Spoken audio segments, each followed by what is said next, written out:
इस कार्यक्रम के पुण्यार्जक हैं श्री 1008 श्री अभिनंदन नाथाय नमः, श्री दिगंबर जैन अभिनंदनोदय अतिशय तीर्थ क्षेत्र, station road, civil line, Lalitpur, Uttar Pradesh. प्रबंधक श्री राजेंद्र जैन धनवारा, पूर्व पार्षद, 9889888555। प्रबंधक श्री मोदी पंकज जैन, वरिष्ठ पार्षद, 9450037469। अंतर्गत श्री दिगंबर जैन समाज पंचायत समिति रजिस्टर्ड, ललितपुर, उत्तर प्रदेश। अध्यक्ष इंजीनियर अनिल जैन, अंचल, 9415112333। महामंत्री doctor Akshay Jain Tadaiya, 9415509458। Senior manager Sharad Kumar Jain, Malaya, 7080732808। Bank का नाम सेंट्रल बैंक ऑफ इंडिया, शाखा SVJ inter college, Lalitpur, Uttar Pradesh, 284403। खाता नाम श्री पार्श्वनाथ दिगंबर जैन अतिशय क्षेत्र, क्षेत्रपाल मंदिर, स्टेशन रोड, ललितपुर। खाता क्रमांक 5269974732। IFSC code CBIN 0283297। आपके द्वारा दिया गया दान ATG एवं 12A में आयकर मुफ्त रहेगा।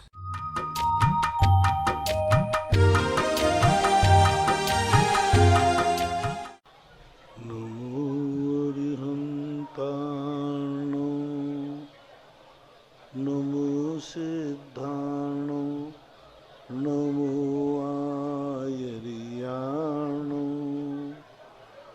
नमो वज्रायाणो, नमो लोये सर्वशाहुर्नो। पंच परमेष्टि भगवान की, आचार्य श्री गुरुवर कुंद महाराज की, आचार्य श्री गुरुवर विद्यासागर महाराज की, मुनि पुंगा निर्यापक श्रवण मुनि श्री सुधासागर जी महाराज की, परम पूज्य मुनि श्री 108 पूज्य सागर जी महाराज की, समस्त मुनि संघ की जय। आज की प्रथम जिज्ञासा में श्रीमती अनीता जैन, हिसार, हरियाणा, गुरुदेव के चरणों में बारंबार नमोस्तु। आपकी जिज्ञासा है कि सूर्य पूर्व से उदय होता है या जिस दिशा में सूर्य उदय होता है वह पूर्व दिशा होती है, लेकिन गुरुदेव ऐरावत क्षेत्र में सूर्य कौन सी दिशा में उदय होता है, कृपया बताएं, कृपा करें। सभी दिशाओं के अनुसार उनका भी वही दिशा पड़ेगी, क्योंकि सूर्य जो है घूमता है, वहाँ ऐरावत के बाद वो उधर चला जाएगा, तो उनकी दिशा के अनुसार उनकी दिशा पड़ेगी, अपनी दिशा के अनुसार अपनी दिशा पड़ती है। सूर्य उदय को ही पूर्व दिशा बोलते हैं। अब सूर्य घूमता रहता है तो उसका एक 90 डिग्री का एंगल जो मुख होता है वह मान लिया जाता है, इसलिए क्योंकि वहाँ जब सूर्य होगा तो निषद पर्वत के यहाँ से निकलेगा। यहाँ भी अपने यहाँ निषद पर्वत से वो इस कोने से निकलता है, उनका उदय उस कोने से होगा, ऐसा मानना चाहिए। उमा जैन, अशोक नगर, अशोक विहार, दिल्ली। मेरे परम आराध्य गुरुवेद के चरणों में बारंबार नमोस्तु। आपकी जिज्ञासा है, 28 में देव चारों दिशाओं में नंदीश्वर दीप पूजन करने जाते हैं। अष्टांगा में क्या अष्टांगा में देव चारों दिशाओं में नंदीश्वर दीप पूजन करने जाते हैं, फिर अष्टांगा में पंचमेरु की पूजा क्यों की जाती है? क्योंकि वो नंदीश्वर दीप के मध्य में आ जाते ना। अकृत्रिम चैत्यालय जो मुख्य रूप से हैं पांचों मेरु के पड़ जाते हैं। हालांकि अकृत्रिम चैत्यालय और भी पड़ते हैं हिमवन, महाहिमवन आदि में, लेकिन ये पांचों मेरु, नंदीश्वर दीप 8वां दीप है, तो ये बीच में जो 2.5 दीप में पड़ जाते हैं, इसलिए उनको मान लिया जाता है ऐसा। विनोद जैन, वाराणसी, गुरुदेव के चरणों में बारंबार नमोस्तु। आपकी जिज्ञासा है, शास्त्रों में माता के 16 स्वप्न तो नियत हैं, जिसमें एक सपना है देवों का विमान जो तीर्थंकर के जीव का स्वर्ग से अवतरण होने का सूचक है, परंतु भविष्य में तो तीर्थंकर के जीव नरक से भी आकर जन्म लेंगे, तो ऐसे में स्वप्न की सही सार्थकता क्या होगी? क्या स्वप्न में परिवर्तन करना पड़ेगा?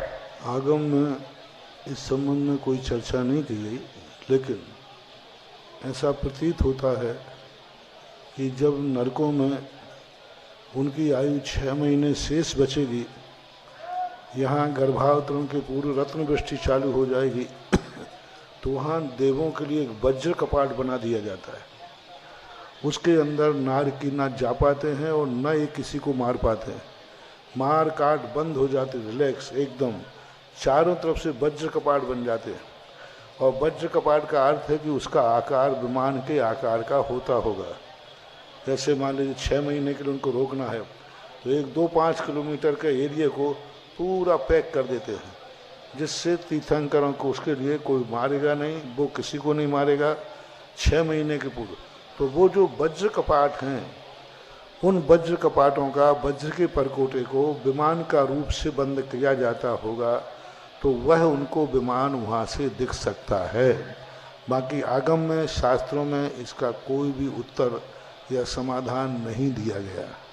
आकांक्षा मृदुला जैन भोपाल, गुरुदेव के चरणों में बारंबार नमोस्तु। आपकी जिज्ञासा है, अगर कोई पाप कर्म उदय में आता है तो क्या जाना धर्म करने से जल्दी कर सकता है क्या? कम हो सकता है। जैसे कोई व्यक्ति अपराध करता है तो उसको जेल की सज़ा मिल जाती, लेकिन जेल में यदि वो ईमानदारी से सज़ा काटता है तो बीच में भी सज़ा माफ़ की जाती है। 20 साल की सज़ा मिलने वालों को 10 साल में भी बरी किया जाता है, आजीवन कारावास को भी छोड़ दिया जाता है।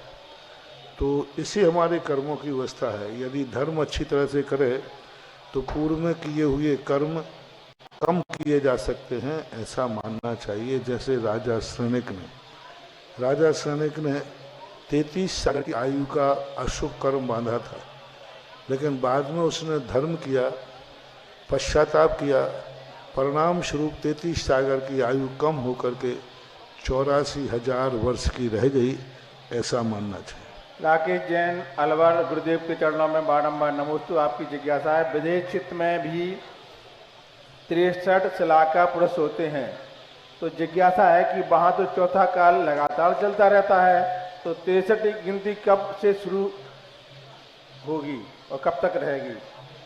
वहाँ तो निरंतर चलते रहते। एक तीर्थंकर के जो काल होता है दूसरे का आ जाता है, तो वहाँ पर 6 खंड वहाँ भी हैं। एक चक्रवर्ती खत्म हो जाएगा, दूसरे हो जाएंगे। 63 सला का अर्थ वहाँ 12 की संख्या नहीं है, वहाँ पर ये सब होते रहते हैं। और एक नगरी में 12 होंगे, फिर वो खत्म हो जाएंगे, दूसरे 12 चालू हो जाएंगे। 63 सला का पुरुष शब्द वहाँ नहीं आएगा, 63 शब्द नहीं आएगा। जैसे यहाँ 24 तीर्थंकर हैं, तो वहाँ 24 तीर्थंकर कैसे गिनेंगे? विदेश क्षेत्र में तो एक साथ 32 तीर्थंकर हो सकते, एक मेरु संबंधी, और पूरे मेरु संबंधी मिलाए जाएं तो 160 तीर्थंकर होते हैं। तो 63 की संख्या वहाँ नहीं है, क्योंकि वहाँ 24 तीर्थंकर नहीं है, वहाँ तो 2400 हमेशा होते रहते हैं। तो ना तो 24 की गणना बनेगी, ना चक्रवर्ती की गणना बनेगी। लेकिन 63 सला का पुरुषों में जो बलभद्र होंगे, चक्रवर्ती होंगे, नारायण होंगे, पृथ्वीनारायण होंगे, तीर्थंकर होंगे, लेकिन 63 का अंक का भ्राम नहीं होगा कि इतने काल में 63 माने जाएंगे, क्योंकि कई तीर्थंकर विदेश क्षेत्र में भी होते हैं जिनके तीर्थंकर काल में कोई चक्रवर्ती ना हो, कोई तीर्थंकर काल में बलभद्र ना हो। जैसे यहाँ कितने तीर्थंकरों के बीच में कोई चक्रवर्ती नहीं हुआ, नारायण नहीं हुए, बलभद्र नहीं हुए, अकेले तीर्थंकर ही हुए। तुलोय परिणति में लिखा है कौन कौन से तीर्थंकर काल में तीर्थंकर के अलावा कोई सला का पुरुष नहीं हुए। तो विदेश क्षेत्र में संख्या का लिमिट नहीं है, बाकी पदों का लिमिट पद हैं। ये सब पद वहाँ होते रहते हैं, निरंतर होते रहते हैं। सरोज जैन विदिशा MP, गुरुदेव के चरणों में बारंबार नमोस्तु। आपकी जिज्ञासा है, पंचकल्याणक में 56 कुमारियाँ और 8 कुमारियाँ की उम्र कहाँ तक होना चाहिए, कितनी उम्र तक की बन सकती हैं? अब देखो, शास्त्रों में तो कुमारी शब्द दिया है, लेकिन वे कुमारी होती नहीं है, वो देवों की देवियां हैं। ऋषकवर द्वीप में रहने वाले जो व्यंतर और भवनवासी देव होते हैं, उनकी देवियां कहलाती हैं। कुमारियां उनका इसलिए कुमार और कुमारी, भवनवासियों में असुर कुमार, विद्युत कुमार आदि देव होते हैं। कुमार और कुमारी का अर्थ है कि उनकी जो अवस्था होती है वो कुमारियों जैसी होती है, किशोर अवस्था, प्रौढ़ नहीं होती। जीवन भर वो किशोर अवस्था के समान उनका जीवन शरीर होता है, इसलिए उनको कुमारी बोलते हैं। कुमारी का अर्थ अविवाहित नहीं, इसलिए ऐसे आगम से में तो कोई नहीं लिखा कि कुंवारी कन्याएं ही अष्टकुमारी बनना चाहिए, लेकिन वर्तमान में ये परंपरा कुमारियों की चल रही है। चलने दो, अच्छा है जैसे चल रहा है। क्योंकि महिलाएं आएंगी तो और उतना अच्छा भी नहीं लगेगा, क्योंकि महिलाओं के साथ घर गृहस्थी है, बच्चे हैं, ये हैं वो हैं, तो अच्छे है वो व्यवस्था बना ली गई। बाकी ये कुमारियां है नहीं, जैसे आप लोग और चीज़ों में भी कई मानते हैं, तो मान्यताएं अलग हो जाती हैं, वस्तु स्थिति अलग है। पवन वंदना जैन सतना मध्य प्रदेश। गुरुदेव के चरणों में बारंबार नमोस्तु। आपकी जिज्ञासा है द्रवश्रुत भावश्रुत किस प्रकार है, दोनों का सामंजस्य किस प्रकार रहता है? किनका? द्रवश्रुत और भावश्रुत। द्रवश्रुत और भावश्रुत का सामंजस्य तो है। भावश्रुत जो कहलाता है आत्मा की तरफ जब अभिमुख होते हैं, जब शुद्ध के माध्यम से आत्माभिमुख होते तो भावश्रुत है। शुद्ध के माध्यम से हम जगत को जानते हैं, लोयप्य दीवैरा, समय सार के अंदर और प्रवचन सार के अंदर दोनों में शुद्ध केवली भाव शुद्ध केवली की परिभाषा है। जो लोक को जानने वाले होते हैं वे द्रव्य शुद्ध केवली हैं, और जो आत्मा को जानते हैं वे भाव शुद्ध केवली हैं। तो इनका सामंजस्य बैठता तो नहीं है। द्रव्य शुद्ध के बिना भी भाव शुद्ध के साथ अष्ट प्रवचन मात्र का मात्र से व्यक्ति केवल ज्ञान प्राप्त कर लेता है। लेकिन ये पक्का है कि द्रव्य शुद्ध कुछ ना कुछ तो होगा। द्रव्य और भाव शुद्ध का अविनाभाव संबंध है। 5 ज्ञानों में मात्र शुद्ध ज्ञान के ही 2 भेद हैं, द्रव्य शुद्ध और भाव शुद्ध। मत ज्ञान के 2 भेद नहीं है, अवध ज्ञान, मन प्रज्ञान, केवल ज्ञान के 2 भेद नहीं, मात्र शुद्ध ज्ञान के 2 भेद हैं, द्रव्य और शुद्ध। और द्रव्य और शुद्ध दोनों कुछ ना कुछ हद में, ऐसा कभी नहीं हो सकता किसी को द्रव्य शुद्ध हो ही नहीं। निगोदिया जीव के पास भी है तो लब्धि अक्षर का अनंतमा भाग प्रमाण द्रव्य शुद्ध है। कितना भी अनपढ़ मुनि होगा तो 12वें गुणस्थान तक अष्ट प्रवचन मातृका का ज्ञान उनको होता ही है। तो सामान्य द्रव्य शुद्ध की अपेक्षा लें तो द्रव्य शुद्ध और भाव शुद्ध का अविनाभाव संबंध है। जहाँ जहाँ भाव शुद्ध वहाँ वहाँ द्रव्य शुद्ध, जहाँ जहाँ द्रव्य शुद्ध वहाँ वहाँ भाव शुद्ध। एक बात। दूसरी बात केवली की बात है। शुद्ध केवली का और भाव शुद्ध केवली का सामंजस्य हो ऐसा कोई नियम नहीं है, क्योंकि भाव शुद्ध 4थे गुण स्थान से शुरू हो जाता है और द्रव्य शुद्ध केवली 6ठे गुण स्थान से होते हैं। मनुष्यों की अपेक्षा और देवों की अपेक्षा भाव शुद्ध होता ही नहीं है, लेकिन संपूर्ण द्वादशांग के ज्ञाता होता है अभव्य। 9वें ग्रेविक में जन्म लेने वाला अभव्य मिथ्या दृष्टि संपूर्ण शुद्ध का ज्ञाता होता है, पूरे द्वादशांग का ज्ञाता है। केवली तो नहीं है लेकिन द्वादशांग का ज्ञाता है। और भाव शुद्ध जो मुनि मोक्ष मार्ग का किंचित मात्र भी नहीं है, मोक्ष मार्गी भाव शुद्ध नहीं है, फिर भी वो देवता को पूरे द्वादशांग का ज्ञान होता है। मिथ्या दृष्टि भी अभिन्न भिन्न दशपूर्वी, यानी 11 अंग और आधा 10वां पूर्व, भिन्न दशपूर्वी अभव्य मिथ्या दृष्टि भी यहाँ तक ज्ञान कर लेता है। और भाव शुद्ध नाम की चीज नहीं है, और 11 अंगों का ज्ञान हो गया, तो ऐसा समझना चाहिए। डॉक्टर मगन जैन आष्टा मध्य प्रदेश। गुरुदेव के चरणों में बारंबार नमोस्तु। आपकी जिज्ञासा है केवल ज्ञान आत्मा का सदोष लक्षण है, कृपा स्पष्ट करने की महती कृपा करें। केवल ज्ञान आत्मा का सदोष लक्षण है ऐसा हम कह नहीं सकते। लक्षण जब मानते हैं तो लक्षण को हम अनेक रूपों में देखते हैं। यदि हम जीव का लक्षण आत्मा का लक्षण केवल ज्ञान मानेंगे तो वो अव्याप्ति दोष से ग्रसित है, क्योंकि आत्मा तो है और केवल ज्ञान नहीं है अपन सब लोगों को।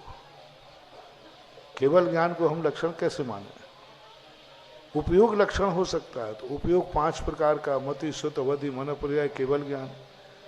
लेकिन केवल ज्ञान को यदि आप मानते हैं लक्षण, तो ये लक्षण अव्याप्ति दोष है, क्योंकि अरहंत सिद्धों के अलावा अन्य जीवों में नहीं पाए जाएंगे, तो वो आत्मा का और जीव का लक्षण कैसे हो सकता है?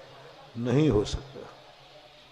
सौरभ जैन बिजरी, गुरुदेव के चरणों में बारंबार नमोस्तु। आपकी जिज्ञासा है, हम अपने जीवन का मूल्यांकन कैसे करें? हम समाज, धर्म, परिवार सब में सफल है या नहीं? हमारे जीवन की सही दिशा है या नहीं? हम कैसे मूल्यांकन करें? प्रातःकाल हम प्रश्नों में विस्तार से इन प्रश्नों के जवाब देते हैं। इस समय हम इतना विस्तार से नहीं कह सकते। अभी प्रातःकाल के प्रवचन इसी पे चल रहे हैं। सामंजस्य यही है कि हम बड़ों को अपनी इच्छानुसार न चलाएं, हम उनकी इच्छानुसार चलें, तो बहुत कुछ अपने आप सामंजस्य बैठ जाएगा। और बीच में से हटा दें। आज प्रातःकाल कहा था, से हटा दो, सारे सामंजस्य बैठ जाएंगे अपने आप। किसी भी वस्तु से, वस्तु को चाहो वस्तु से, माँ बाप चाहो माँ बाप से मत चाहो, परिवार चाहो परिवार से मत चाहो, भगवान को चाहो भगवान से मत चाहो। जैसे पांडवों ने कृष्ण जी से कुछ नहीं चाहा, किसको चाहा? उन्होंने यही शब्द कहा है, मधुसूदन मुझे आपसे कुछ नहीं चाहिए, मुझे आप चाहिए। बस सामंजस्य सामंजस्य। हमने हर वस्तु पर से बैठा दिया, और से की पूर्ति नहीं होती है तो काय का बाप, काय का गुरु, काय का भगवान, काय का सब। 1 मिनट लगता है। जिस पेड़ में तुम्हारे लिए से कुछ नहीं मिलने वाला है, उसको उखाड़ के फेंकने में कितनी देर लगती है? कभी अब पेड़ से कुछ मिलने वाला नहीं। यही सबसे बड़ा संसार, यही सबसे बड़ा स्वार्थ है। और हम कहते हैं हम तुम्हें तो बहुत चाहते हैं। अरे मुझे नहीं चाहता, मेरे से चाहता है। कहने की बातें हैं सब ऊपर ऊपर से, बेटा मैं तुझे बहुत चाहती हूँ, मैं तेरी माँ हूं ना। सही पूछा जाए, बेटे को नहीं चाहती, बेटे। हाँ, और छोकरा भी कहता मम्मी पापा मैं आपको बहुत चाहता हूँ, कुछ नहीं चाह रहा है वो। से खतरनाक है। हर चीज में हमने अपनी से की वासना को स्थापित कर दिया है। इससे हमें ये मिले तो ठीक, नहीं तो हम नाराज हैं। काय का महाराज, काय का भगवान। हम भगवान को भी ठुकरा देते हैं। पता चले भगवान से कुछ मिलने वाला नहीं तो कहते भगवान बैठो। और से शब्द इतना खतरनाक है, इसी कारण से हमारे संबंध बिगड़ते हैं। आज हम उसको बहुत चाहते, और जैसे हमारा स्वार्थ पूरा नहीं हुआ, तैसे हमारे मन में विकल्प आ जाता है, हमारे उसके प्रति श्रद्धा टूट जाती है। तो वो उसके प्रति श्रद्धा नहीं थी, ये कहने की बातें हैं, उसके से के प्रति श्रद्धा थी। और अपन क्या कहते हैं, भगवान मेरी आपके प्रति बहुत श्रद्धा है। नहीं है महाराज जी, हम आपको सब कुछ मानते हैं, आप ही मेरे भगवान हैं, आप ही सब कुछ है, आप सब कुछ है, खूब सेवा कर रहा है महाराज जी, सब कुछ आप है। तो जैसे ही ज़्यादा प्रशंसा पड़ता है ना बटरंगबाजी, मैं समझ जाता हूँ अभी से लगने वाला है। और करते करते करते कहेगा महाराज जी बहुत दिन से चौका लग रहा है, 50 दिन हो गया। मैंने कहा समझ गया, मैं तो पैर दबाने में समझ रहा था कि अभी से लगने वाला है, से लगने वाला है। और बहुत कई बार ऐसा बहुत, और यही अपने जीवन का सबसे बड़ा, इसलिए हम कुछ भी उपलब्ध नहीं कर पा रहे। हम दुर्योधन जैसे सब कुछ पा करके भी हारते जा रहे हैं। अक्षौणी सेना दे दी, ताश्री उसके पक्ष में खड़े हो गए, द्रोणाचार्य खड़े हो गए, कृपाचार्य खड़े हो गए, कर्ण खड़े हो गए, सारी महाशक्तियां दुर्योधन के पक्ष में थी, फिर भी हार गया। मात्र इस कारण से, किस कारण से के कारण। उसने गुरु को नहीं चाहा, गुरु से चाहा। पितामह को नहीं चाहा, पितामह से चाहा।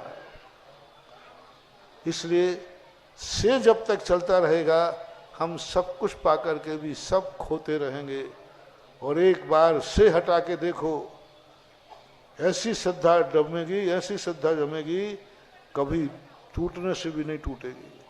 मुझे भगवान से कुछ नहीं चाहिए, भगवान चाहिए बस।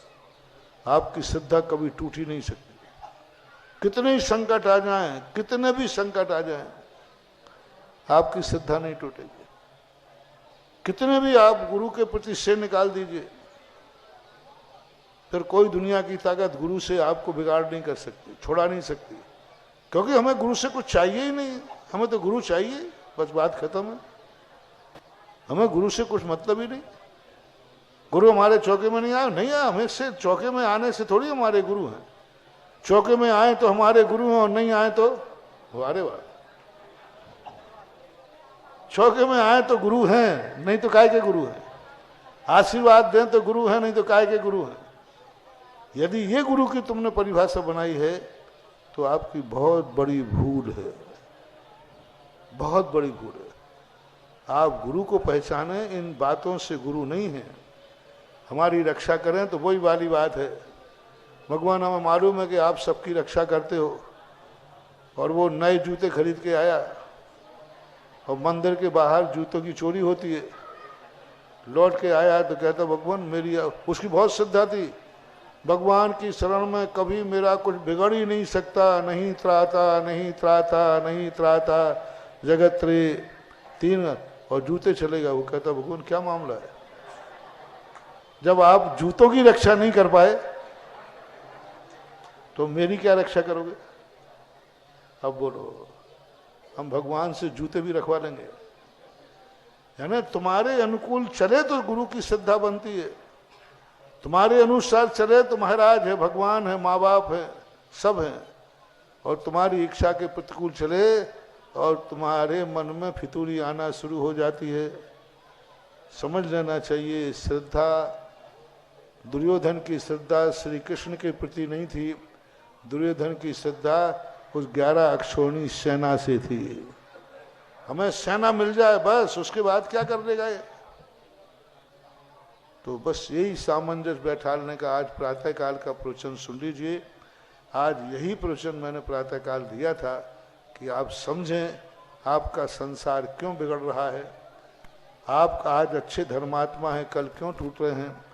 दो भाई भाई की तरह जन्मते हैं और दुश्मन की तरह क्यों मरते हैं? किस कारण से? से के कारण से। आज माता पिता में झगड़े हो रहे, आज परिवार टूट रहा है, से के कारण से। आज तुम भगवान के प्रति श्रद्धा है, कल तुम मंदिर भी नहीं आ रहे। आज गुरु से तुम गुरु के अनन्य भक्त हो और कल गुरु के तुम देखना भी नहीं चाहते। क्यों? तुम्हारा से की पूर्ति नहीं हुई है। से हो जाए तो फिर देखो मजा आ जाता है। यदि हम कोई को सट्टा का नंबर बताने लग जाए ना, और जिसका नंबर खुल जाए तो काय का भगवान है? सुधा सागर ही भगवान है। बोलो मेरे भगवान की। अब भैया मेरे भगवान की नहीं बोली उसने, सट्टा वाले भगवान की बोली है। और जिस दिन सट्टा का नंबर नहीं लगा उस दिन काय का भगवान हो। ये हो रहा है। रोली जैन ललितपुर, गुरुदेव के चरणों में बारंबार नमोस्तु। आपकी जिज्ञासा है, ललितपुर में हम जो बहू बन के आते हैं वो कहते हैं बहुत सौभाग्यशाली हैं कि हम ललितपुर में बहू बन के आए जहां पर आपके 4 चातुर्मास हुए। लेकिन ललितपुर की बेटियां क्या करें कि वे बाहर जाकर कहें कि हम बहुत सौभाग्यशाली हैं? ऐसी बात नहीं, ललितपुर के बाहर भी अच्छे अच्छे स्थान हैं। बता दो। अब नाम तो मैं नहीं बताऊंगा, लेकिन वहां भी साधुओं का गमनागमन होता है और सब कुछ होता है।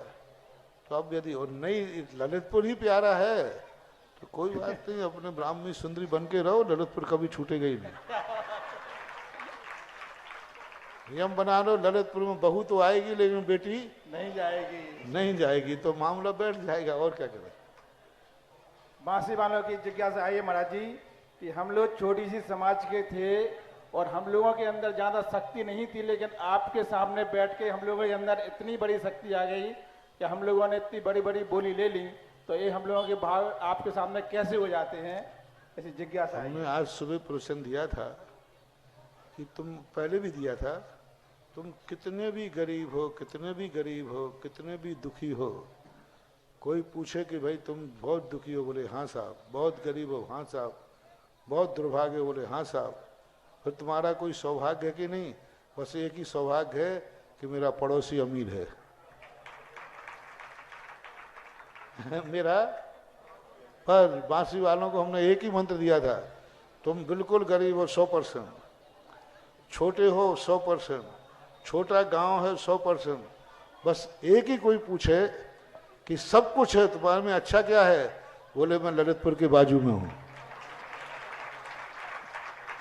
बस इसको सगुन मान लेना। मैं सबसे कहता हूं, तुम्हारी गरीबी से कोई फर्क पड़ने वाला नहीं।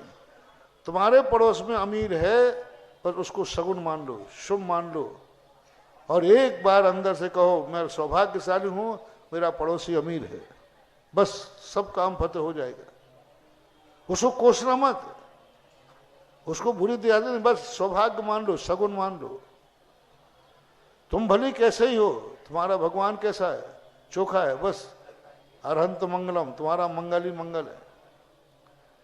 इसलिए तुम एक ही मानो, हम कैसे भी हैं, कुछ भी हैं, लेकिन हम, हमारे बाजू में ललितपुर बहुत बड़ा है, यही हमारा सौभाग्य है। और आज उसको तुमने सगुन माना। बांसी वाले कहते भी थे, मैं कहते क्यों इतना करो? बोले महाराज विश्वास है, ललितपुर बहुत बड़ा है। आज तुम्हारे काम ललितपुर ही आया, पूरा पंच कल्याणक ललितपुर ने अपने सिर पर उठा लिया। अरे ललितपुर में तो क्या, ललितपुर के एक परिवार ने ही सिर पर उठा लिया। यहाँ का तो एक ही काम है, 100 हाथों की जरूरत ही नहीं है। एक हाथ, एक ही परिवार ने पूरा सिर उठा लिया। देखो भाई आ गया सफेद जैकेट, आज से ही माता पिता के कपड़े बदल गए। हमने आज पहली बार सफेद जैकेट देखी इनकी। क्या नाम है? अंकुर के पापा है ना, अनिल जी। तो अभी पीछे दिन काली साड़, कोई भी नीली पीली, आज पहली बार रब आ गया। भगवान का माता पिता होंगे, ऐसे ही थोड़ी बदल जाता है, भाव बदल जाते हैं, मन बदल जाता है। हाँ, हम लोग जब दीक्षा लेते हैं ना, तो दीक्षा के पहले का भाव और दीक्षा लेने का भाव 40 बदल जाती है। मन बदल जाता है, सब कुछ बदल, नजरिए बदल जाता है। ऐसे ही कभी इन पदों का जब नाम सुनते कि हमें, तो सब कुछ बदल जाता है, मन बदल जाता है, एक अलग आनंद रोम रोम पुलकित होता है। मैं भगवान का माता पिता बनूंगा, मेरे लिए बोली मैं स्वधर्मंद बनूंगा। कल्पनाएं इतनी ज्यादा उठती हैं, इतने भाव उठते हैं, आ जाता है भाव। तो बस यही देखो, एक परिवार ने पूरा बांसी का पंचगणक सिरोधारी कर लिया है। 5 पात आज तक हमने देखा नहीं भाई, देखे तो पंचगणक बहुत है। इसका अर्थ है कि बांसी के मंदिर में और पंचगणक में अतिशय तो है। जय हो, जय हो, जय हो। चमत्कार। और देखो अभी, और तुम्हें नजारा सुनाओ। अभी बांसी वाले आए, मैंने कहा भैया देखना, कहीं महाराज जी अब बहुत हो गया, पंचगणक हो जाए। मैंने ये ध्यान रखना, जो बोलियों की राशि आई इसमें से भोजन नहीं होगा। हाँ, मैं सारी चीजों पर निगरानी रखता, भोजन नहीं खाने दूंगा अपने भक्त को, मंदिर का, निर्माल का। बोली का पैसा और भोजन में कोई दूसरी जाति खा जाए तो खा जाए, जैनी को नहीं खाने दूंगा।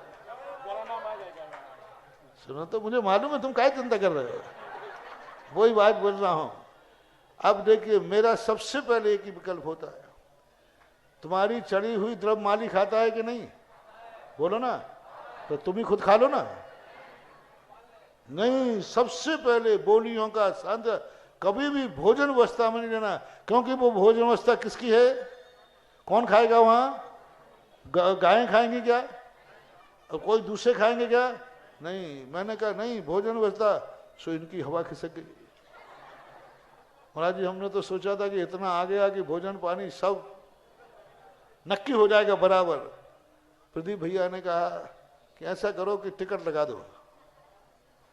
मैंने कहा देख लो, अब जहां दुनिया में अभी तक पंचकणक में कहीं टिकट नहीं लगा, और वो भी गांव का पंचकणक हो, तो मैंने लगा दो, मुझे तो कोई आपत्ति है ही नहीं, मैं तो चाहता ही हूं। फिर मैंने क्या होगा? मैंने कहा देखो, तुम्हें अभी तक अकल नहीं आई, तुम भली गरीब हो लेकिन तुम्हारा पड़ोसी अमीर है। ये सूत्र लेके चलो ना। हम भली छोटे हैं लेकिन ललितपुर बहुत बड़ा है। ये सौभाग्य है। जब ललितपुर बड़े के बाजार में लगे भूत्या शतम यह नात्म समम करोति। बड़े का लक्षण क्या है कि गरीब को भी अपने समान बना लेता है। आप चाहो तो सही, देख लो तुम बिल्कुल छोटे थे, इनकी हिम्मत नहीं थी। जब मैंने कहा कि नहीं बोली तो एक आध खोखे में तो जाएगी, हैं? अब निकल गया तो निकल गया, अब चिंता मत करो। बस एक ही सूत्र था मेरे मन में कि बांसी भली गरीब है लेकिन पड़ोसी अमीर है। और आज दिखा दिया ललितपुर वालों ने कि हमारी बाजू में आज भक्तांबर का वो श्लोक सार्थक हो गया।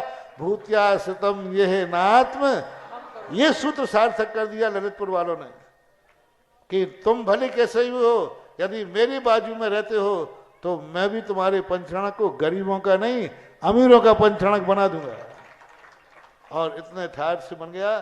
तुम के जाओ, ये उतर के नीचे ही नहीं आ पाए। घंटे भर में वापस पहुंच गया। बोले महाराज जी ये कह रहा है सबसे बड़ा भोजन किस दिन होना है? फेरी के दिन। तो बोले सबसे बड़ा भोजन मेरी तरफ एक ही व्यक्ति आ गया और अभी बता रहे 11 नाम आ गए। तो बस एक जादूबद साधु को ज्यादा परेशान मत किया करो रे। साधु मंत्र पुरुषों में मंत्र, जब मैं मोटिवेशन बोलूं ना समझ लेना कोई मंत्र मिलने वाला है। और हमने आज बोली के पहले क्या मंत्र बोला था? तुम भली गरीब हो लेकिन, तुम भली छोटे हो लेकिन पड़ोसी बड़ा है। बस इस मंत्र को लेकर बांसी वालों जिंदगी में ये मंत्र ले लेना, कभी बांसी गरीब और छोटी नहीं रहेगी क्योंकि उसका पड़ोसी बस। ऑनलाइन जिज्ञासाओं के पश्चात जिनवाणी चैनल, सुधा कलश चैनल और आदिनाथ चैनल के समक्ष विराजित सभी गुरु भक्तों की ओर से और साक्षात यहाँ पर गुरु चरणों में विराजित सभी मुनि भक्तों की ओर से पूज्य मुनि द्वय के चरणों में बारंबार नमोस्तु नमोस्तु नमोस्तु। आज के इस जिज्ञासा समाधान कार्यक्रम में प्रथम जिज्ञासा रखेंगे जहां पर ये अभूतपूर्व पंच कल्याणक संपन्न होना है। ऐसे बांसी के महामंत्री श्रीमान सुदर्शन जी और इसके बाद तैयार रहे कुमारी मिहिका जी थनवारा। माइक ला करके दे दें। महाराज श्री, अभी तक ऐसा सुना था कि भरत क्षेत्र जो है, भरत क्षेत्र में एक तीर्थंकर के बाद जब दूसरा तीर्थंकर होता है तो उसमें हजारों करोड़ों सागरों वर्षों का भी अंतर होता है। तुरंत ही एक तीर्थंकर के बाद दूसरे तीर्थंकर नहीं होते। लेकिन विदेह क्षेत्र एक ऐसा है कि जहां पर एक साथ यदि जम्बू द्वीप में लगाएं तो 32 तीर्थंकर हो सकते हैं और यदि पांचों विदेह को लगाएं तो 160 तीर्थंकर हो सकते हैं। यदि जम्बू द्वीप के अकेली 4 नगरियों को लगाएं तो 4 तो विद्यमान 20 तीर्थंकर जो होते हैं वो तो होते ही हैं। आज ऐसा लग रहा है कि ये ललितपुर क्षेत्र भरत क्षेत्र का नहीं है, ये विदेह क्षेत्र का है, क्योंकि यहाँ पर अब 2 माता पिता हो गए, 2 सौधर्मेंद्र हो गए। ऐसा लग रहा है कि महाराज श्री विदेह क्षेत्र का एक कोई नगरी है और यहाँ पर 2 तीर्थंकर अब अवतरण लेने वाले हैं।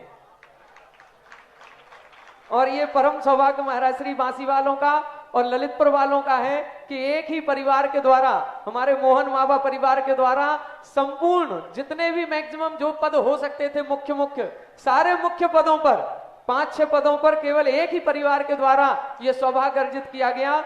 बहुत ही सौभाग्य की बात है। महाराज श्री एक जिज्ञासा आप ये बताएं भाई, अंकु के दादाजी या अनिल के पापा जी और मम्मी परिवार नियोजन करा लेते तो क्या होता? बोलो क्या होता बताओ। बांसी का क्या होता ये बताओ। है? हाँ देखो 7 अब ऐसे बड़े परिवारों से क्या नुकसान है? कितनी बड़ी चीज। आज 7 भाई थे और 7 भाइयों ने ऐसा संगठन दिखा दिया कि ऊपर से बैठे हुए को, क्या नाम था दादाजी का भाई? मिट्ठूलाल जी। मिट्ठूलाल जी आज वो वहां बैठ करके मीठा खा रहे होंगे कि वाह बेटा हमारे बेटों ने आज कर दिया कमाल।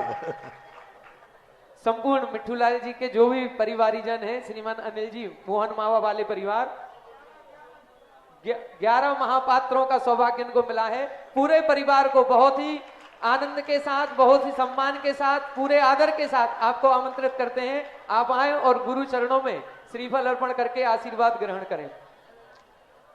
महाराज श्री, एक जिज्ञासा आ रही है, कई परिवारों की ओर से आई है कि ये जो माता पिता बने हैं या जिन्होंने ये सौभाग्य प्राप्त किया है, जब तक पंच कल्याणक नहीं हुआ, हम लोग इनका आदर सत्कार अपने घर पर आकर के कैसे करें, इसके बारे में भी थोड़ा सा महाराज श्री कर देंगे। तो हेलो जी, आ जाए सभी लोग।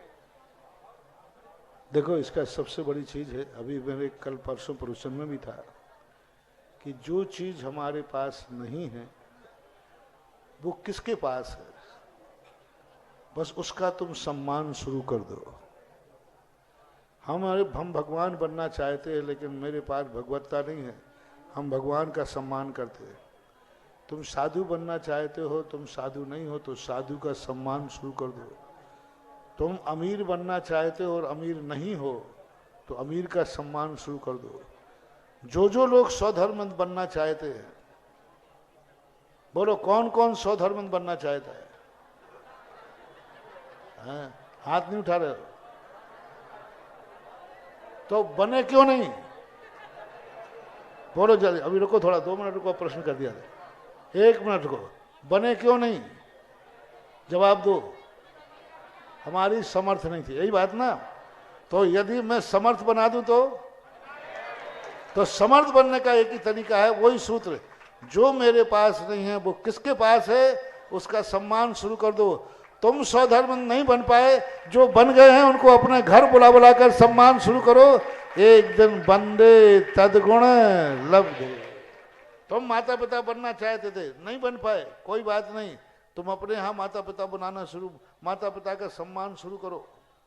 जिसको जो पद चाहिए है उस पद का निमंत्रण अपने घर में करो और वहाँ बुलाओ, उनके चरण तुम्हारे घर में पड़े, तुम उनको टीका लगा के जय जिनेंद्र करो और पानी पीवे तो जो जितना खाए, नहीं तो वृत्ति लोग हैं वो थोड़ी ज्यादा खाते पीते, पर अपने घर में ले जाओ उनको, क्योंकि ये विधि है, पक्का विधि है। जो चीज हमारे पास नहीं है, जिसके पास है उसका तुम सम्मान करो।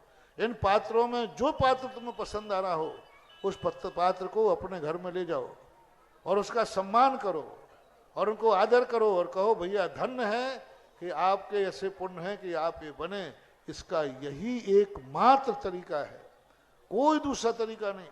हम भगवान नहीं बन पा रहे हैं, जो भगवान बने हम उनकी हमेशा प्रशंसा करते हैं, हमेशा उनका सम्मान करते हैं, क्योंकि उनका सम्मान करते करते मेरे में पक्का है एक दिन मेरे भगवान बनने की शक्ति आ जाएगी। इसलिए आप लोगों के लिए पहले बहुत अच्छा रहा कि कई पंचकाणों को मत समय कम मिलता है, आप लोगों को तो अभी समय है, बहुत समय है। इन पात्रों के लिए आप लोगों का एक ही मात्र विकल्प है कि आप लोग अपने घरों में, अब खाने पीने से मतलब नहीं है, क्योंकि खाना पीना सीमित होता है, बुला करके अपने यहाँ सम्मान कीजिए और ये भावना भइए कि आज हमने आपका सम्मान किया, कल मेरे में भी ये शक्ति प्रकट हो जाए। चलिए प्रथम जिज्ञासा करेंगे हमारे महामंत्री श्रीमान सुदर्शन जी। हाँ, पूरे मोहन मावा परिवार यहाँ पर उपस्थित है और पूरे सभी सदस्यों से निवेदन है आप आए और गुरु चरणों में श्रीफल अर्पण करके आशीर्वाद ग्रहण करें।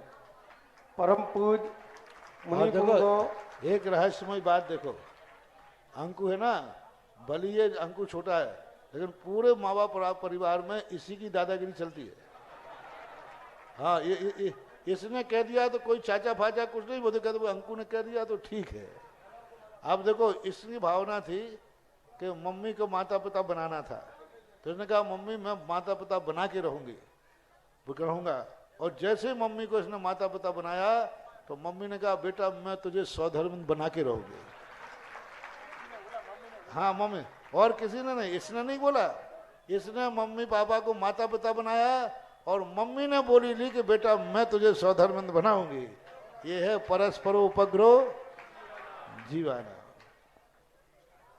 चलिए प्रथम जिज्ञासा परम करें, पूज मुनि इसके बाद तैयार रहे कुमारी मिहिका जी श्री धन्यवाद। सुधा सागर जी महाराज के चरणों में एवं परम पूज मुनि पूज्य सागर जी महाराज के चरणों में बांसी दिगंबर जैन समाज सहित मेरे पूरे परिवार का नमोस्तु नमोस्तु नमोस्तु गुरुवर। हे गुरुवर, कुछ लोग हमसे कहते थे कि तुम पंच कल्याणक कैसे कराओगे, सुधा सागर जी को लेके जाओगे, शेख चिल्ली का ख्वाब देखते हो। आज मैं उस जगत को बताना चाहता हूं कि वो जगत पूज महाराज हम जैसे छोटे लोगों के भी जगत पूज महाराज हैं। आज उनने हमें अपना जो वात्सल दिया, आज हमारा इंतजार, वर्षों का इंतजार समाप्त हो गया।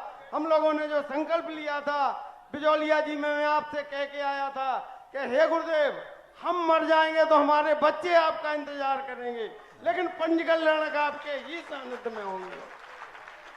जब हम मंदिर बना रहे थे तो लोग वाग बोले तुम इतना बड़ा मंदिर कैसे बनाओगे। उस समय एक दोहा याद आया कि लोग वाग कहते थे कि रहमन वे नर मर चुके जे नर मांगन जाए, वो उनते पहले बे मरे जिन मुख निकसे नाए। तो गुरुदेव, जब हमें मन में दुविधा हुई, लेकिन एक दिन आपके जिज्ञासा समाधान में सुना कि मांगू नहीं मर जाऊं मांगू नहीं, अपने हित के काज और परमारथ के मांगने मोय ना आवे लाज। उस दिन से गुरुदेव हमने मांगना शुरू किया। और एक दिन अभी कुंडलपुर में पिछली साल पूज सागर जी महाराज बोले कि जाओ भैया, तुम्हारे बड़े महाराज आ गए हैं, करो निवेदन। हमने कहा महाराज हमारे भगवान बिना आपके नहीं कराएंगे, गारंटी है इस बात की। और हम लोगों ने अपनी शांति धारा में ये भावना भाई, और वहां ऐसा चमत्कार किया हमारे पारस बाबा ने कि दोनों महाराजों को साथ कर दिया। तो हे गुरुदेव, हम ये आपका, हमारा तो रोम रोम आपका कर्जदार है। अब हम इसको कैसे आपके चरणों में समर्पित करें, ये हमें उद्बोधन। देखो, जो साहूकार होता है ना, वो मूल ब्याज पे मूल पैसा दे देता है ना ऋण पे, तो मूल नहीं मांगता होता, तो ब्याज देते रहो बेटा। मूलधन तो अभी लिए रहो, तो अभी भगवान की प्रतिष्ठा होना तो बस सब ले लोगा पूरा। देखो, इतना बड़ा छोटे समाज ने इतना बड़ा मंदिर बना लेना, इतना हौसला बुलंद लगना, इससे बड़ा और क्या माफीनामा होता है। जाओ, सारा ऋण माफ किया है।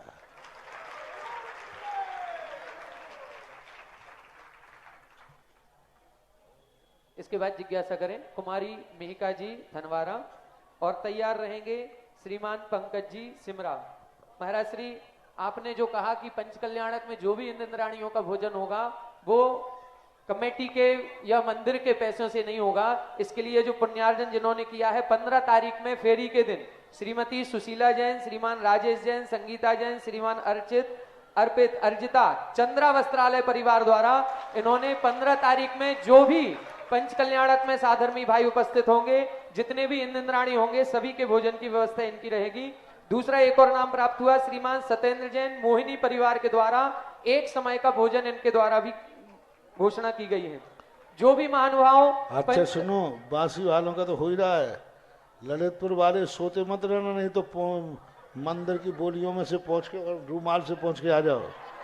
ध्यान रखना, यदि मेरे सानिध्य में हुआ तो पत्तल पे से उठाऊंगा, लेकिन अपने भक्त को कभी मंदिर का खाने नहीं दूंगा।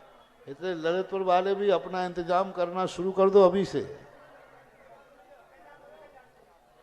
हाँ, इसमें जो भी पंच कल्याणक, बांसी पंच कल्याणक है, उसमें जो भी महानुभाव इंद्राणियों को और अपने साधर्मी भाइयों को भोजन अपनी तरफ से कराना चाहें, एक समय के भोजन की राशि मात्र 2 कलश 51 श्रीफल रखी गई है। और पूरे दिन का यदि दोनों टाइम का भोजन कराना चाहें तो उसके लिए 5 कलश की राशि निर्धारित की गई है।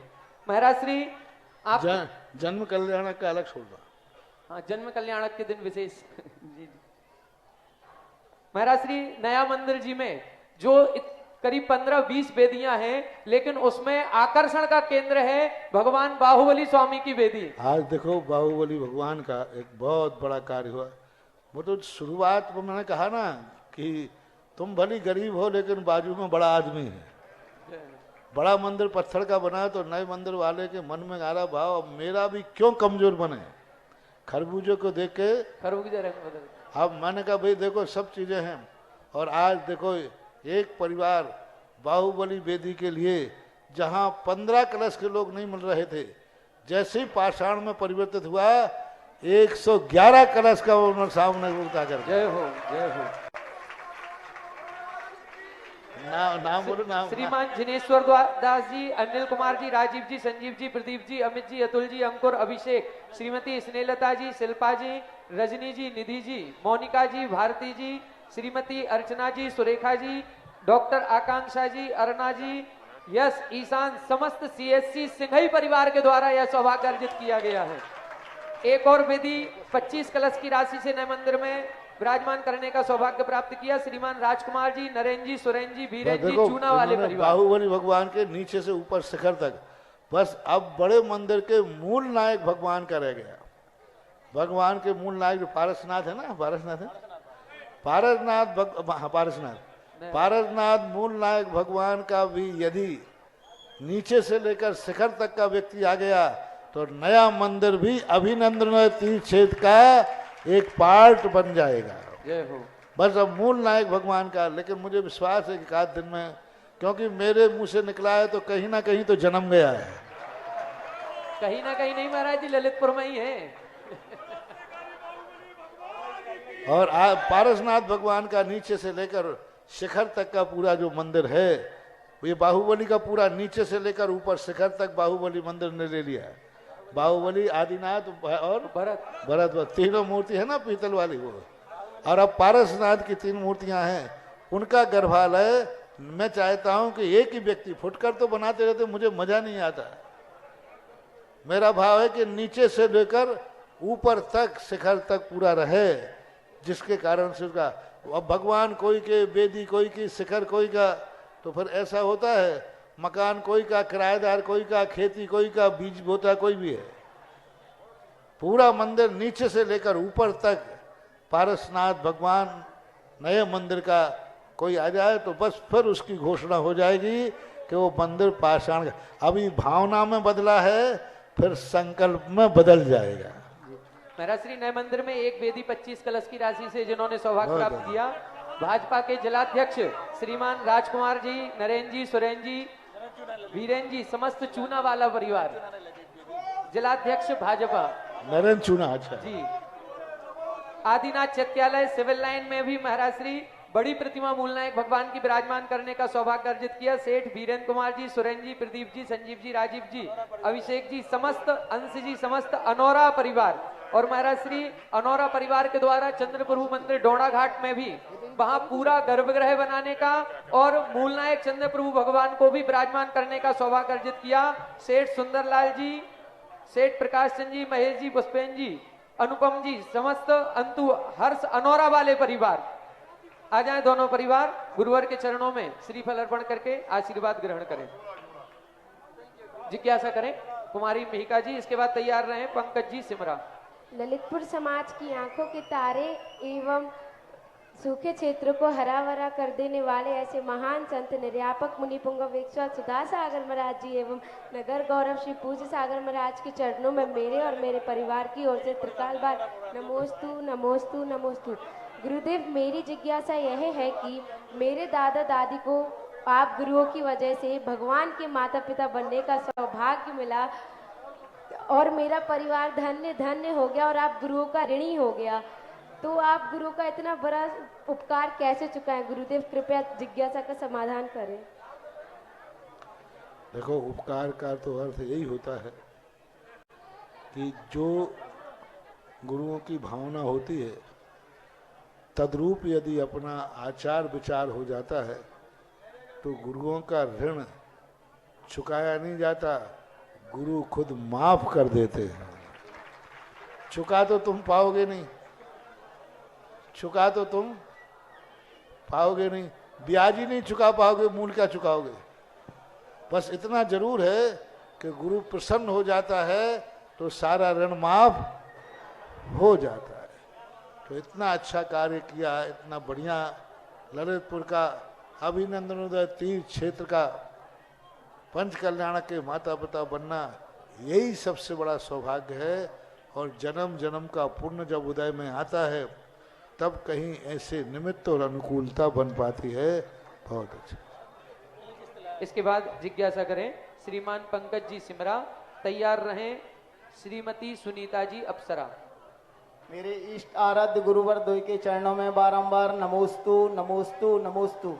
गुरुवर, जिज्ञासा है, जो अनंतकालीन भक्तांबर पाठ के रूप में अनमोल निधि जो ललितपुर वालों के लिए मिली गुरुवर इसमें जिज्ञासा है कि अभी तक तो मारना आदिनाथ भगवान का हम लोग विधान करते थे और आदिनाथ अभिनंदन नाथ भगवान का विधान करते थे। मारना भगवान अभिनंदन नाथ हैं, विधान आदिनाथ का करते थे।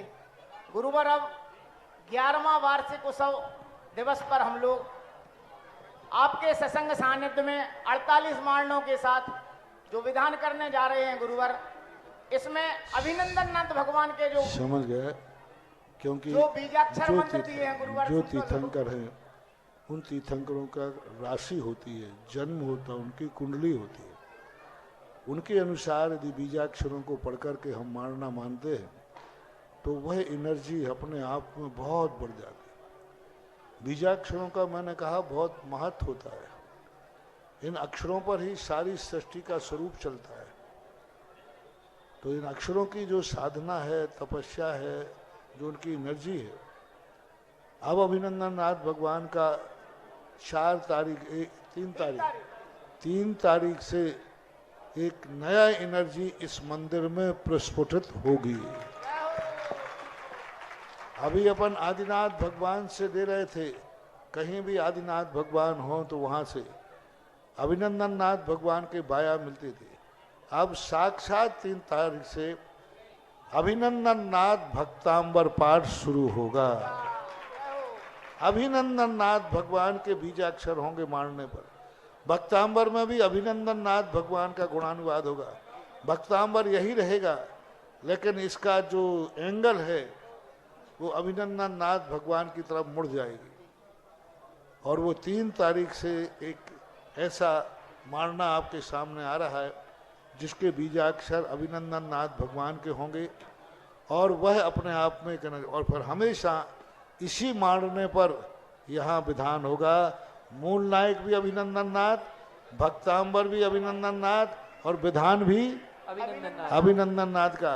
जो हमने कहा और मैंने कल कहा था ना परसों कि ललितपुर का ऐसा एक घर भी नहीं बचना चाहिए जो साल भर में एक विधान अभिनंदन नाथ भगवान के चरणों में ना करे। एक भी घर में, पूरे घरों को 5000 घर हैं तो प्रत्येक घर के लिए मेरा बहुत अच्छी तरह से कहना है 1 घंटे का विधान है भक्तांबर विधान। 1-1.5 घंटे, 1-1.5 घंटे में विधान होता है। साल भर में एक बार करना है। कितने बार? कम से कम एक बार साल भर में करना है। प्रत्येक ललितपुर के घर का ये नियम होना चाहिए, साल भर में एक बार अभिनंदनोदय तीर्थ क्षेत्र में अभिनंदन भक्तांबर विधान जरूर करना है। और यह विधान की जो स्थितियां हैं उसका एक पुण्य अलग बनता है। मैं तो कहता हूं घर में जितनों के जन्मदिन पड़े, हर जन्मदिन पर यहाँ ललितपुर का जन्मदिन, ललितपुर की समाज का जन्मदिन मनाया जाए तो अभिनंदन नाथ भगवान के विधान से मनाया जाए। जिसका भी जन्मदिन पड़े बोले क्या कार्यक्रम करें, क्या अच्छा करें, चलो आज हमारा जन्मदिन है, भगवान प्रभु के चरणों में हम भक्तांबर विधान करते। तुम जन्मदिन पर लाखों रुपया मिटा देते हो, हजारों 10, 20, 25 हजार मिटा देते हो। यहाँ 2-3 हजार रुपये का विधान करके पूरे साल भर का सगुन और मंगल मिलता है। वहाँ होटल में मिलाओगे, वहाँ खाने पीने में मिटाओगे, और यहाँ प्रभु भक्ति में 1 घंटे की भक्ति में पूरे साल भर का जन्मदिन का सगुन हो जाता है। इसलिए जब भी तुम्हारे यहाँ शुभ दिन पड़े, लो एक और गॉड गिफ्ट दीजिए आप यहाँ।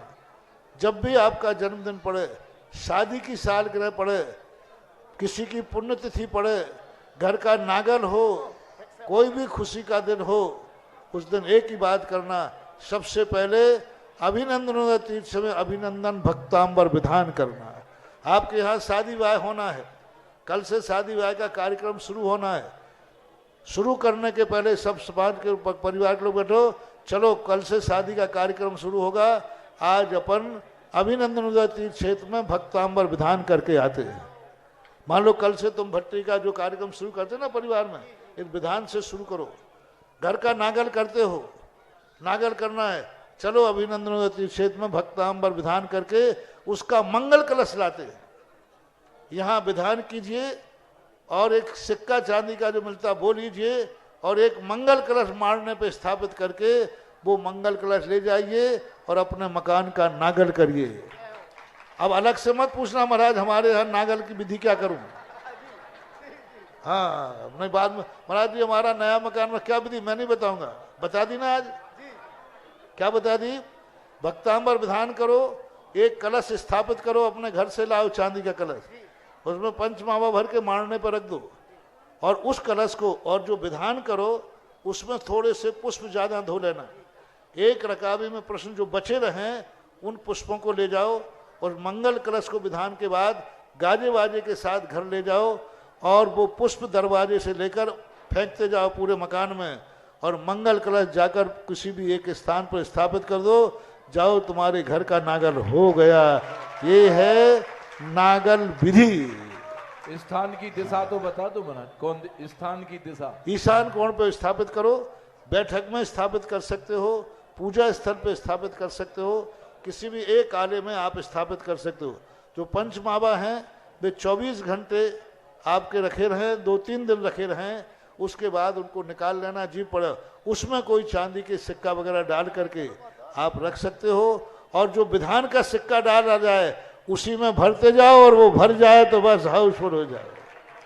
इसमें हमने 48 मारने लगाए हैं 11,000 रुपए के माध्यम से 48। और जो गुरुवर इसमें पहली बार करेगा उसका क्या होगा गुरुवर? कह दिया ना कि अब वो शुरुआत होने वाली है। First impression is last impression. पहली बात अभिनंदन भगवान का विधान यहाँ शुरू होगा और वो 3 तारीख को है।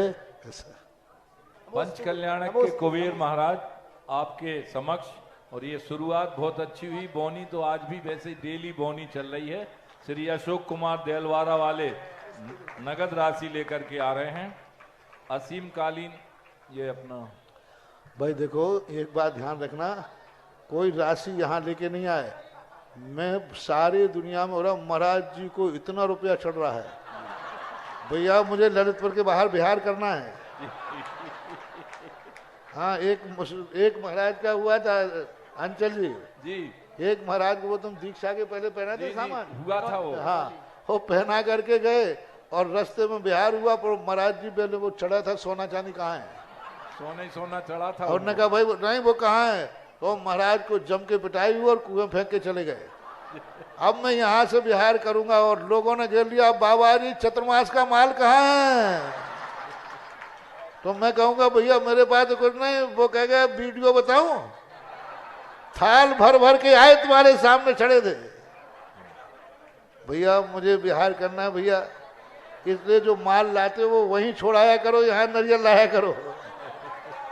कल भीलवाड़ा के लोग आए, वो 2 जने आए थे ना कमाल लोग, उन्होंने कहा महाराज जी लोगों तो कि जैन साधुओं को भी नोट चढ़ने लगे, और मैंने कहा मामला गड़बड़ हो जाएगा, इसलिए थाली वहीं रोक लिया करो, श्रीफल यहाँ चढ़ाया करो। जी नोट तो महाराज हम ही लोगों के पास है, आपके पास तो कुछ है ही नहीं।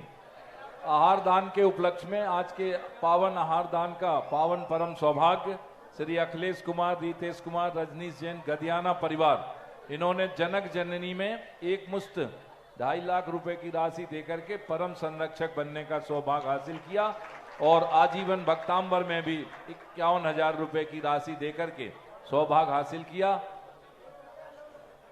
मेरे आराध्य गुरुदेव दोनों के चरणों में मेरे देखो एक सब लोगों के लिए एक मिनट, महिलाओं के संबंध में आया कि भाई सिरोंजी देवगढ़ जनक जननी में महिलाओं की जरूरत पड़ती है, तो इसके लिए एक ऐसा करो, जनक जननी के लिए भी एक महिला मंडल बना लो और सतोदय तीर्थ क्षेत्र के लिए भी एक महिला मंडल बनाओ और देवोदय तीर्थ क्षेत्र का एक महिला मंडल बनाओ और नवक मंडल भी 3 बनाओ, एक सतोदय नवक मंडल और एक देवगढ़ के लिए नवक मंडल और एक जनन जननी का भी नवक मंडल। ये जो मैनेजमेंट कमेटी बनी ये ट्रस्टी है, उसमें कोई पैसा नहीं लगना, आप अपना मंडल बनाओ और सेवाएं दो, उसका कोई शुल्क नहीं है। जो ट्रस्टी हैं वो तो ट्रस्टी रहेंगे, ये 4-5 मंडल अपने अपने बना लें पहले अच्छी तरह बना लें, समाज में से सोच करके फिर इनका चुनाव करा देंगे। उनके लिए कोई राशि नहीं है। एक 5, 10, 11 लोगों का एक ग्रुप बनाओ, 25 लोगों का एक ग्रुप बनाओ और इस मंडल की सेवा के लिए, क्योंकि वहाँ माताएं रहेंगी तो उनकी सेवा पुरुष नहीं महिलाएं ही करेंगी। ऐसा मेरे आराध्य गुरुदेव दोनों के चरणों में मन वचन काय से नमोस्तु नमोस्तु नमोस्तु। श्रावक की बंद मुट्ठी लाख की होती है, गुरु की खुली मुट्ठी आशीर्वाद की होती है। हे गुरुदेव, ऐसा हम क्या करें कि बंद मुट्ठी से खुली मुट्ठी का आशीर्वाद लेते रहें। बंद मुट्ठी को उसमें आशीर्वाद लेना है, ऐसी बंद ना रख करके ऐसी खोल दो, उसके ऊपर हमारा ऐसा आशीर्वाद रहेगा। गुरुदेव, जो आपके सानिध्य में ये महा महोत्सव, ये महा धर्म अनुष्ठान होने जा रहा है, पंच कल्याणक महोत्सव में जो आपने बड़ी कृपा, इतनी बड़ी बड़ी राशियों के पात्र बने हैं और आपने साधारण इंद्र बनने की जो छोटी सी राशि पर कृपा की है, पूरा ललितपुर आपके इस उपकार को कभी चुका नहीं पाएगा। मात्र 5500 रुपए की राशि में एक जोड़ा इंद्र आप बन सकते हैं, जिसमें हार मुकुट वस्त्र आपको मिलेंगे। पहले आओ पहले पाओ। और सिंगल कोई बनना चाहता है तो उसकी राशि है, नहीं सिंगल मत बनाओ, जोड़े रहना। जी महाराज, जोड़े से ही बनेंगे। अब अगर जोड़ा बनाना तो अपने अपने जोड़ा बना लियाओ। नहीं, जोड़ा ऐसा कर देंगे, भाई बहन का जोड़ा, माँ बेटे का जोड़ा, ऐसा कम से कम 2 व्यक्ति एक परिवार से हों तो अच्छा रहता है, शगुन होता है, शुभ होता है। महाराज जी, आज जो बांसी पंच कल्याणक हेतु जो आज का पावन सौभाग्य, आज का दिन तो पूरा मोहन मावा के नाम रहा महाराज। और उसी में हमारे श्री सुरेश बाबू जैन एडवोकेट, श्रीमती स्नेहलता जैन, शशांक जैन, श्रीमती नेहा जैन एक समय की भोजन व्यवस्था हेतु 2.5 कलश 2.5 लाख रुपए की नगद राशि बांसी वालों को सौंप रहे हैं। जोरदार तालियों से स्वागत करें। इंजीनियर श्रीमान बाबूलाल जी, कांता जैन, निखिल जैन, नीतेश जैन, अर्चना असीम कालीन भक्तांबर पाठ हेतु 51,000 रुपए की नगद राशि लेकर के आ रहे हैं। हमें दे दो, उधर प्रबंधक जी को दे दो, राजेंद्र जी को। और असीम कालीन भक्तांबर में डॉक्टर महेंद्र सीमा, अनुपम राखी, समस्त बिरधा वर्धमान हार्डवेयर परिवार। असीम कालीन भक्तांबर श्री मुन्नालाल, आनंद कुमार, रजनी, आंसू, आस्था, समस्त बरौदिया वाले परिवार। श्री राज बाबा धर्मपत्नी, राजबाला धर्मपत्नी श्री राजकुमार, संजीव, निखिल, संगीता, समस्त मुजफ्फरनगर परिवार। श्री सुनील कुमार पारस, बरुआ सागर, अलिया परिवार, बरुआ सागर, चौक बाजार, बरुआ सागर। और श्री महेंद्र कुमार, आलोक सराफ सपरिवार, चंदाबाई, संदीप सराफ, अलंकार ज्वेलर्स सपरिवार, प्रमोद कुमार, अरुण कुमार, क्वालिटी हाउस बरनी चौराहा सपरिवार, मालती जैन, विकास, रूबी, करमई वाले समस्त परिवार। श्री अनिल, राहुल, किरण, मदन, पृथ्वा, अक्षय, सनत, आशीर्वाद जैन बड़ौदा गुजरात से, गेंदाबाई, मनोज कुमार, सुनीता, अंकिता, अंशिका, समस्त डोंगरा वाले, सिंगई डोंगरा वाले परिवार। ये असीम कालीन भक्तांबर में हैं। और शांतोदय सुधा श्री शांतोदय तीर्थ क्षेत्र चांदपुर जी के संरक्षक श्रीमती शशि देवी, मुकेश सिंघई, समस्त पायनियर मोबाइल परिवार। श्री प्रथम किस्त भी लेकर आ रहे हैं। और भागचंद जी, विनीत जैन, गंगचारी वाले परिवार, इन्होंने भी जनक जननी एवं सतोदय शांतोदय तीर्थ क्षेत्र की सदस्यता भी ग्रहण की है नगद राशि देकर के। जिज्ञासा है क्या? हो गया। आज की परम पावन आरती का सौभाग्य। हाँ देखो, एक बार 3 परिवार, श्रीमान जिनेश्वर दास, अनिल कुमार। अंचल जी, आपके यहाँ भी अभी भोजन व्यवस्था की चर्चा चल रही। देखो, पिछले पंचकणांक की भोजन संपूर्ण व्यवस्था गल्ला मंडी ने की थी। जय हो। और गल्ला मंडी ने भोजन व्यवस्था की थी, उसका परिणाम क्या निकला था मालूम? उस साल गल्ला मंडी कहाँ गई थी? जल जलाजल। क्यों? उन्होंने भोजन किया। गल्ला मंडी ने पूरे 9 गजत की भोजन व्यवस्था ली थी। उस दिन गल्ला मंडी में लोग नोट गिन नहीं पाएंगे। तो इस बार भी विचार कर लो, और गल्ला मंडी नहीं संभाले तो दूसरी मंडियां हैं, चिंता मत करना जी। लेकिन एक बार गल्ला मंडी से पूछ करके फिर बाद में जनता के लिए मौका दिया जाए। जी महाराज, कल संपर्क कर लेंगे उनसे। अभी हम लोग जमीन के ही संपर्क करके आ रहे हैं। जिनेश्वर दास, अनिल, राजीव, संजीव, प्रदीप, दीपू, सिंघई परिवार, समस्त CSC वाले परिवार को आज की पावन आरती का सौभाग्य। श्रीमान कोमल चंद जी रमपुरा, श्रीमती मीना, रूपेन, पुष्पेन, आकांक्षा, विनीता जी रमपुरा वार वाले परिवार और परम पावन सौभाग्य आरती का, और श्रीमान सेठ, शीलचंद, राजीव कुमार, वीरेंद्र, सुरेंद्र, प्रदीप, संजीव, अभिषेक, अनोरा परिवार। देखिए कोई और नहीं आएगा, जिन परिवार की बोली है वही लोग सिर्फ आरती में आए। बड़ी विनम्र निवेदन है, भीड़ नहीं बढ़ाएं। आज वैसे भी 3 और बड़े बड़े परिवार की यहाँ पर आज बोली है। हाँ, रामपुरा वाले आज आरती के लिए आए हैं विशेष, उनको भी आ जाने दें आगे। रामपुरा वाले आ जाइए।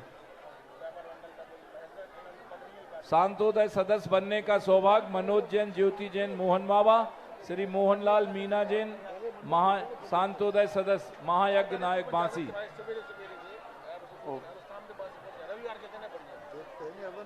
रामपुरा वालों को आगे आ जाने दें। हाँ जरा देखें, जगह देते हमारे रामपुरा वाले थोड़े, हेलो, थोड़े और उधर हो जाएं। रामपुरा वालों को जगह दे दें। एक आरती का थाल दे दें उनको। आज ये सिर्फ आरती करने गुरुदेव की यहाँ तक आए हैं। हाँ, आरती प्ले कर दें।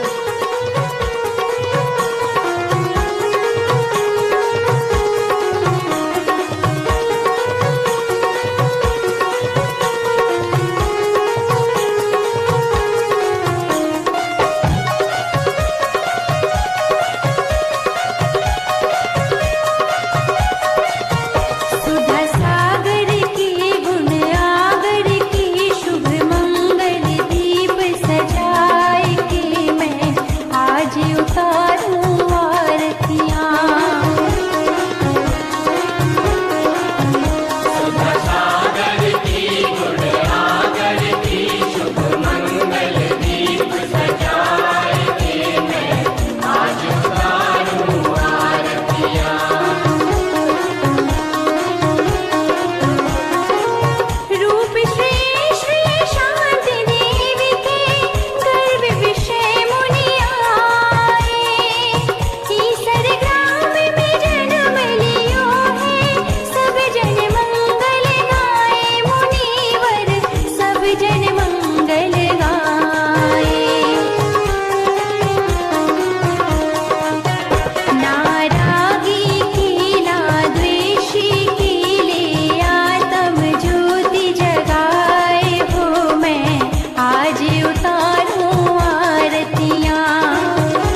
इस कार्यक्रम के पुण्यार्चक थे श्री 1008 श्री अभिनंदन नाथाय नमा, श्री दिगंबर जैन अभिनंदनोदय अतिशय तीर्थ क्षेत्र, station road, civil line, Lalitpur, Uttar Pradesh. प्रबंधक श्री राजेंद्र जैन धनवारा, पूर्व पार्षद, 9889888555।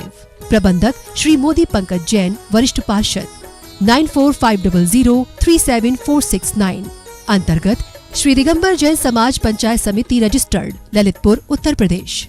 अध्यक्ष इंजीनियर अनिल जैन, अंचल, 9415112333। महामंत्री doctor Akshay Jain Tadaiya, 9415509458। Senior manager Sharad Kumar Jain, Malaya, 7080732808। Bank का नाम सेंट्रल बैंक ऑफ इंडिया, शाखा SVJ inter college, Lalitpur, Uttar Pradesh, 284403। खाता नाम श्री पार्श्वनाथ दिगंबर जैन अतिशय क्षेत्र, क्षेत्रपाल मंदिर, स्टेशन रोड, ललितपुर। खाता क्रमांक 5269974732। IFSC code CBIN 0283297। आपके द्वारा दिया गया दान 80G एवं 12A में आयकर मुफ्त रहेगा।